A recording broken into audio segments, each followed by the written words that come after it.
Hello beautiful soul! Welcome back to my channel. This is my channel. I'm from Japan, Kabayan Libra. This reading is for you. Tingnan natin na iyong May 31 to June 6, 2026. Maraming salamat muna sa mga subscriber, new subscriber, cross-watcher, at sa mga bagong pasok dyan. Welcome na welcome kayo sa bahay ni Ate Aimee. Sa mga nag-like, comments, hindi nag-skip ng ads, sa mga nag-hype ng aking video, maraming salamat po. At sa mga nagpa-personal reading, God bless you all. Sa inyong lahat, God bless you all. General reading tayo Sa mga gusto magpa-personal reading, contact na lang kayo o kumonect kayo sa FB Messenger ko. Ilalagay ko lang dyan sa screen yung original kasi may mga nanggagaya sa akin para hindi rin kayo ma-scam, diba? General reading tayo. Kuha tayo ng angel number mo. General reading, kunin mo lang sa'yo at itapon ang hindi naman talaga sa'yo. Vice versa. Nangyayari or mangyayari pa lang. Use your own intuition, lawakan nyo inyong isipan, gawin yung guide, yung mga warning, hindi yung negative, it's a warning. Parang ano lang yan eh. Uy. Parang ano lang yan eh. Alam ba, may nagsabi sa'yo na wag mo munang kainin yan kasi mainit, pero hindi ka nakinig na paso ka. Diba? Ganun lang yun. Well, it's your choice pa rin naman. Meron kang 9, 16, 24, 28, 33, Sagittarius, Libra, Pisces, and Leo. Connected ka sa kanila or magkakaroon ka ng connection sa kanila. Libra. Oh, okay. Sabay ganun. Ano yun ate? Sabay ganun. Hindi, maganda kasi siya. Okay, nandito yung sitwasyon na maaring meron ka raw na hinihiling na makakamit. Yun ang sabi dito. Sa iba naman sa inyo, is kailangan nyo iproseso yung bagay na yun. No, may mga bagay na ipoproseso or kinakailangan iproseso, i-progress, kumbaga. Ando na yung point na may mga kasiyahan, papuri, pasasalamat, ako na nakikita sa iyo, may papasok din na pera, no? Or someone's giving you a love, or may taong hihingi ng tulong. Bakit, anak? Ang bibigyan ang iyo, siya was tulugalan niya. Anak ko dito, nagsusumbong, naliligo ika niya yung kapatid ko. Gusto rin kasi niya maligo pag ganun. Kaso hindi to nakakaligo na nang hindi ako kasama. Yan. Yun ang nakita ko, may marireceive ka daw na gift. Pagmamahal at tulong, or ikaw ang bibigay nito. Ang siya tumati, anak. Sa iba naman sa inyo, basta may kahilingan ka. And magkakaroon ka ng mga questioning, quarrel sa isang lalaki na mas bata sa iyo. Or pwedeng itong tao na ito is nandun yung love niya sa iyo, no? Or siya yung magbibigay sa iyo ng inaasam, or ikaw yung magbibigay ng inaasam niya. Pwedeng vice versa. Andito na yung point na may mga mag-a-unlock sa iyo. May change of direction, destiny. Sa iba naman sa inyo is may mga mag-open, may mga sitwasyon na masusolusyonan na or ma-achieve na. And yung iba dito, there's a fulfillment happen. Pero yung iba sa inyo is kailangan nyo daw i-progress ha. Kasi nasa sa inyo yung susi. Depende na lang kung paano mo gagamitin yung susi at kung saan mo gagamitin yung susi. Baka iba sa inyo is may mga bago kayong susi na matatanggap, di ba? O may mga susi involved sa iba sa inyo. And then, may pambobola. May tao na mambobola. Either ikaw yung mambobola or makaka-receive ka ng pambobola. Yun ang nakita ko ha.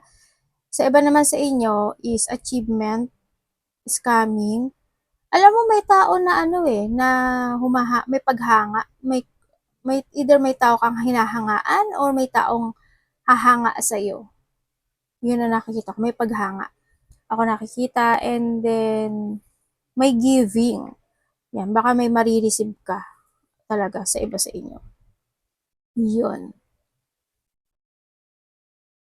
Achievement coming. Joy, happiness is coming sa iba.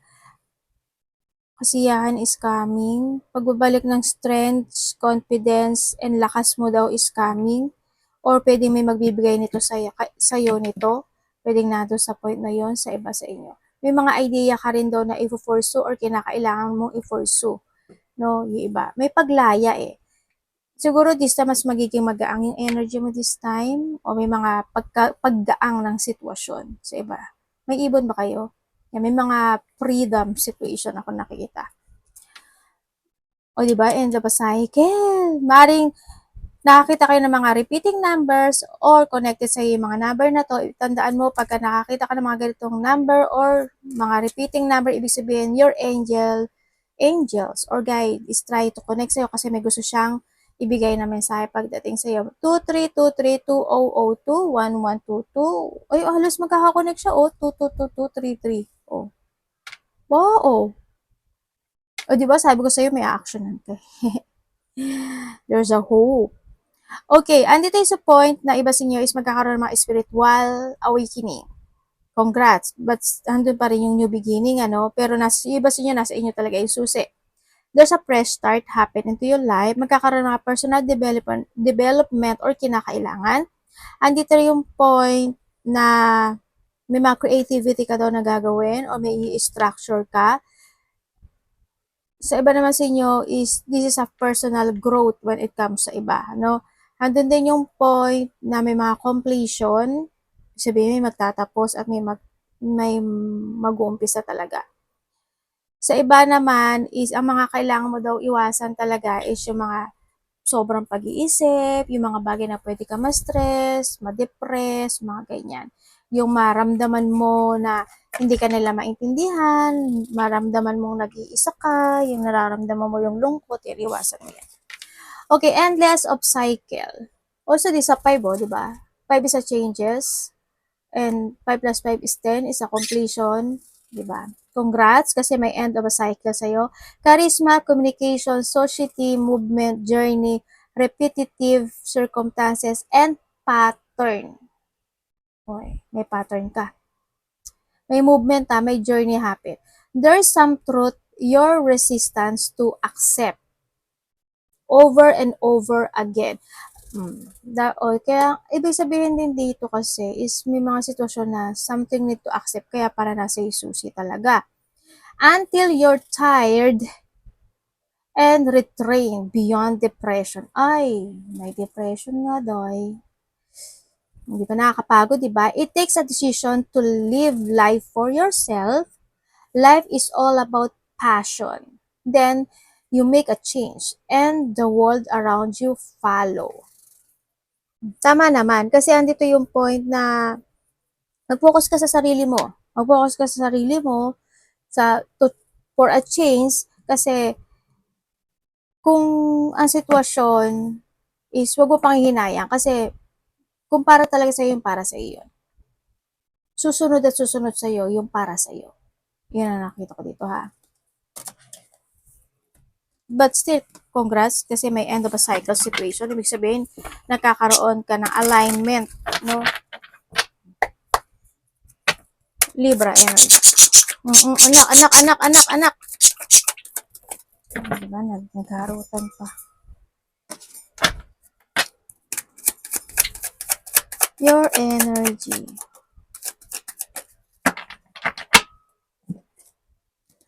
Okay, when it comes sa yung energy, sa energy mo, nandito ka daw sa sitwasyon mo na magpuput ka kasi ng effort sa isang bagay o sa isang sitwasyon mo sa buhay mo pero it's not worth it. Alam mo yun? Yung mararamdaman mo na parang, bakit ganun? Parang mali, kulang ba? Hindi ba sapat? Mararamdaman mo yung lungkot. Or pwede rin naman kasi na meron kang makakausap na ikalulungkot mo, mararamdaman mo yung rejection, yung abandonment, or hindi kayo magkakaintindihan. Pwedeng nando sa point na yun. Sa iba naman sa inyo, when it comes sa yung energy is, may mga time daw na pwedeng, may mga pain kasi ako na nakikita sa'yo, pwedeng sumakit yung ulo mo, yung paa mo, ganyan. May mga sitwasyon na iisipin mo, pag-iisipan mo, aaralin mo, sisiyasatin mo, aalamin mo, pwedeng nando sa point na yun, no? Ako nakikita sa iyo. Kumbaga, nandun din yung point of hardship situation. Pwede may mga pagdadaanan kayo na magiging hard sa iyo, no? Doon. May mga sitwasyon na pwede ka makapag-isip ng negative or may mga tao na mag-iisip sa'yo ng negative or may mga negativity na happen into your life. Yon sa iba sa inyo. Sa iba sa inyo, nandun yung point na pwede rin kasi na may mga bagay kayong gustong desisyonan, gustong sabihin, gustong gawin, gustong pero hindi nyo magawa-gawa, di ba? O kaya gusto niyo mag-travel, malayo man o malapit, pero hindi niyo magawa. Mga ganong sitwasyon. Napanghihinaan ka ng loob or either meron kang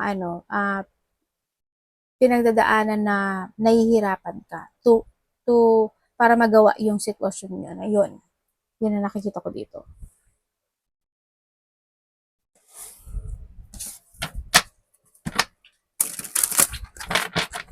Kumbaga may mga bagay na pwede mag-struggle. Parating. Parating kay Libra.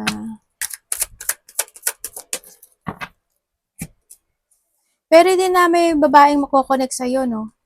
Babae siya. Mother figure? Pwede siya yung makapagbibigay sa'yo ng ng, ng kalungkutan or kung ano man yung mararamdaman mo sa kanya na medyo hindi maganda yung outcome. Ganyan.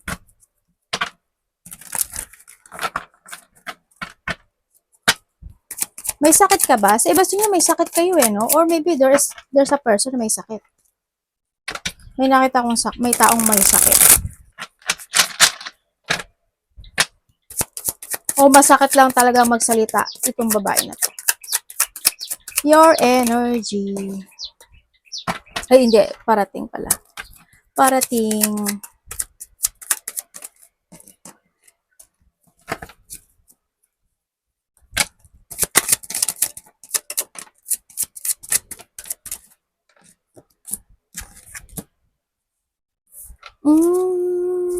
Okay. Parating sa iyo. Uy, busy ate iba. Okay, parating ay may iba sa inyo, may tao ng matagal na hindi ka gusto, no? Okay, parating sa iyo, there's an offering.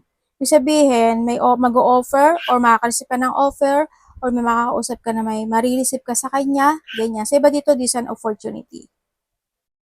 May papers and documents ako nakikita sa'yo, Libra, hindi ko alam, siguro may marireceive ka or may aasikasuhin ka na papers and documents. Pwede na doon sa point na yun. Yung iba dito is magkakaroon daw ng mga parties, celebration, parties tuloy. Mga celebration, getting together, pwedeng close relationship, may having fun, happiness, enjoyment, or may mga parties, event, pwede rin na family unity, reunion, pwedeng ganon.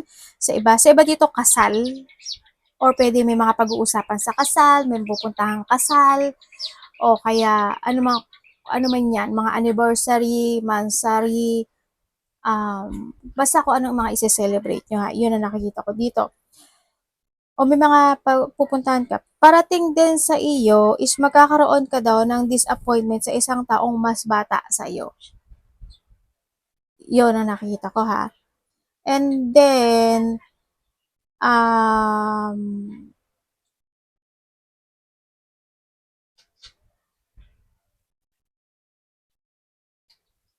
merong good news. May good news eh. Bakit ganun? May good news na darating sa'yo, pero parang hindi sapat para sa'yo yung sitwasyon. Hindi ko alam bakit. Hindi ko alam kung bakit Pero may good news na darating. Pero ang nakita ko parang malulungkot ka doon. Halimbawa may nangutang tapos ang nagbayad lang siya nangutang siya ng 500, nagbayad lang siya ng 100. Ayo nga, nakaka-disappoint nga, nakakalungkot nga, 'di ba? Iba yung napag-usapan. Halimbawa lang basta may good news siya na darating, pero malulungkot ka. Sabi nga, o makakaramdam ka ng disappointment, mga ganong sitwasyon. Sa iba sa iba. Sa iba naman sa inyo is may mga may hinihintay kayo. Iba dito may paghihintay, may excitement, ano? May mga new project, excitement, may mga bagong plano, strategy, celebration, abundance is coming. Ang sabi dito, meron ka daw gagawin na you will receive that reward. Merong, ano ba, halimbawa, meron ka pagpupursigahan na sitwasyon and then may reward doon sa sitwasyon na yon. Tapos sa iba naman sa inyo is may mga bagong projects sa iba sa inyo o kaya creativity, pursuing, or increase to ng material, no? Para papunta ka sa increasing material success. Sa iba dito, 9 days, 9 weeks, 9 months, o kaya by September, o September, October, something ganyan. Yan na nakikita ko dito. Yun. Sa iba naman sa inyo is may taong gustong bumalik eh. May taong gustong bumalik. They manifesting. At gusto niya ng union, communication, connection. Yun. Yun ang nakikita ko dito. May happiness, ano? Makakaramdam ka daw ng happiness. Alam mo, iba sa inyo, tatahak kayo ng bagong direksyon sa buhay. May tatahakin kayong bago. May ano na talaga, end of a cycle. Halimbawa, when it comes to an end of cycle, tapos ka na sa bayad ng utang, tapos ka na magpaaral, tapos ka na sa relasyon na ito, tapos ka na maging single, tapos ka na sa ganyan, tapos ka na sa ganon. Then, the beginning is coming. Mga ganon. But yung iba, kasi nasa yung key. Dapat iwasan.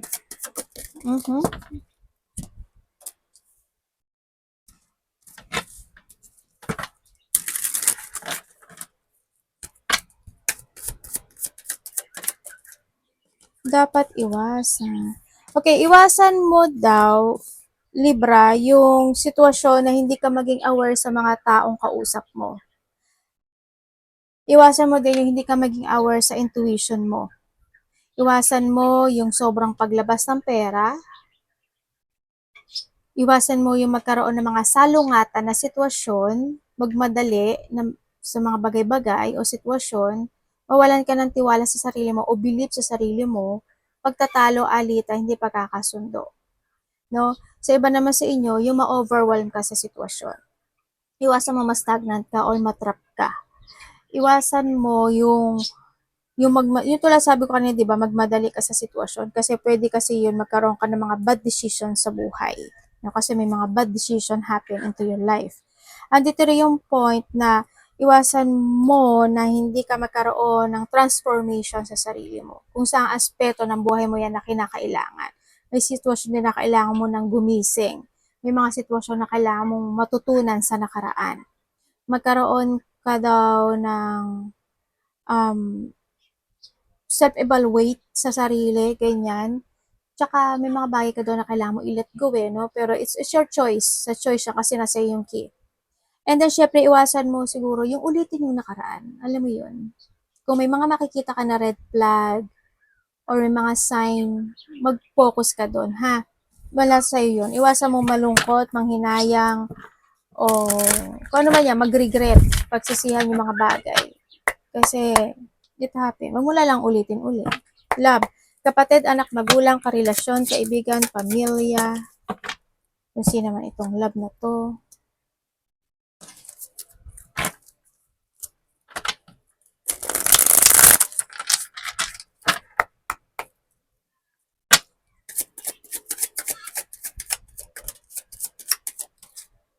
Love.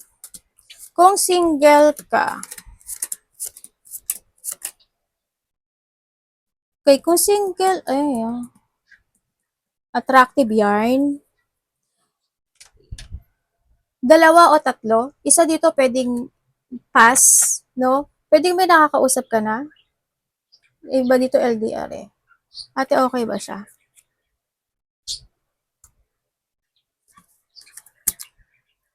Ang sabi kasi dito, dahan-dahan lang. Kasi may malalaman ka raw. Makiramdam ka na lang. Baka may mga sitwasyon na malalaman ka. Okay, kung kayo na basta nagkahiwalay nitong oo, nagkaroon na ng paghihiwalay. dito sa sitwasyon, nagkaroon ng movement. No, kasi naging malihim din kasi yung tao na to, no, or ikaw, ito vice versa, nagkaroon ng third party sa sitwasyon, dumating na kasi yung point na napagod na rin yung isa, no. Pero still naghihintay pa rin itong isang ito, no. Ang isa sa inyo naghihintay pa rin. Yun ang nakita ko. Baka magulat ka, bigla tong kumonek sa'yo. Kasi ang nakita ko dito, gusto pa rin niya ng partnership sa'yo at gusto niya pa na isa pang pagkakataong muli, sabi dito. Yun nga lang na sa point. Sa either iba dito kumonek na to, sa iba naman sa inyo is nakakaramdam kasi siya ng kaba. At hindi ko alam kung ba't siya natatakot or kinakabahan, hindi niya alam kung tatawagan ka niya, ite-text ka niya, hindi niya alam. Nandun siya sa point na yon, no? And then also, ang nakikita, kasi still holding pa siya. Sa iba naman sa inyo, kung kayo is may third party relationship, oo, kasi isa sa inyo is makasarili sa Kim. May mga bagay talaga na hindi niya nasasabi sa iyo, no? Pero andun yung point kasi, siguro mararamdaman mo to kasi minsan may pag-iwas. Ako nakikita. Oo, may third party, baka may mga ikakagulat ka pa sa kanya na malalaman. Yun ang nakikita ko. Well, last choice mo naman yan. Napaka very independent din kasi nung isa sa inyo dito Kung gusto mo mag-say or hindi. Sana naman hindi ikaw yung gumagawa ng third party relationship, di ba? Medyo hindi na rin maganda yun, di ba? Pero nasa sa'yo naman yan, choice mo naman yan. Kung kayo naman is walang third party relationship, alam mo yun nandun yung point na hindi kanya kayang pakawalan sa sarili niya. May mga bagay siya na gusto niyang desisyonan, gusto niyang sabihin, o gusto niyang gawin. Pero hindi niya magawa. Hindi ko alam bakit. Pero nagkakaroon siya daw ng pagpaplano na sinasabi dito. May plano siya na baka ikagulat, ikasyak o ikabigla mo. Yun, may nakikita kong plan pagdating sa kanya. Dito. Either may ibibigay sa sayo, may sorpresa sa sayo, basta may ikasisiya ka na sitwasyon pagdating sa connection na ito. Or ikaw ang bibigay sa kanya. Yung may ganong sitwasyon. Ay, ano ba yan? Okay.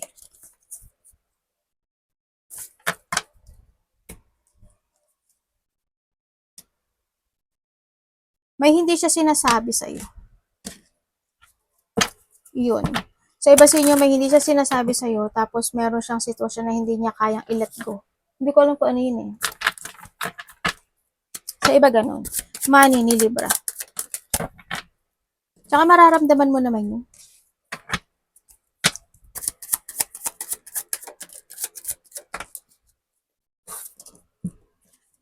Money and trabaho to Okay, when it comes sa money and trabaho mo, sa nakikita ko sa'yo dito, pwedeng iba sa inyo may mga unfinished business kayo.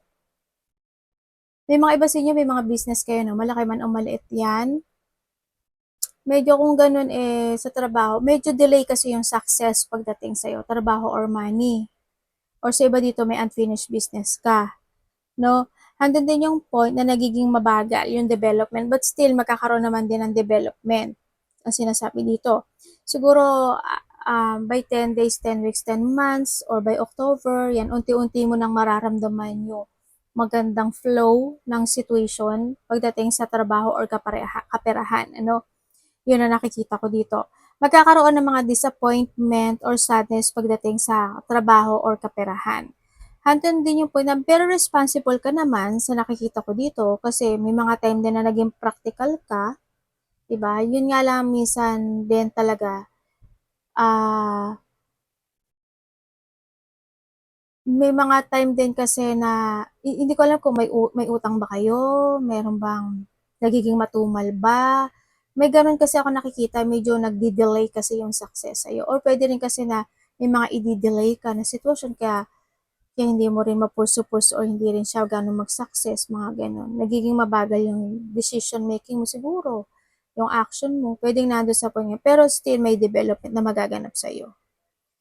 Yun na nakikita ko. Huwag ka lang din, yung iba dito medyo feeling stress, struggle, or burden, or nandun yung point of mabigat yung responsibilidad mo pagdating sa ibang tao or may mga inaaklang ka na responsibilidad, pwedeng nandun kasi sa baka din kasi breadwinner ka rin, 'di ba? Wala tayong magagawa kasi dun, pero wag mo kakalimutan yung sarili mo, ha?